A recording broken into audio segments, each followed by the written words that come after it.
Hello friends, welcome back to the my new video guys and my YouTube channel guys. Today fan we are going to talk about guys how can we on guys delete sound setting in our Oppo phone device.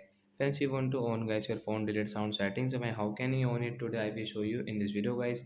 So before starting video fan, first of all go and subscribe the channel guys, click the bell icon and like the video. So friends, now let's say how can we on delete sound setting. Open your phone setting guys. After on phone setting guys, you can see guys your phone sound and vibration guys. Click on phone sound and vibration, and friends again scroll it. Friends, click on guys your more sound and haptic setting guys, tap here. Friends, you can see guys your on the fourth option guys, the delete sound setting guys. So guys you delete sound is off, so guys you can on from here guys, and friends come back. So friends, you can see guys your phone delete sound will on, so when you can use it guys. So I hope friends have understood how to on delete sound setting guys, and guys you can see this sound, you can use it. And friends, like I think if we install any app,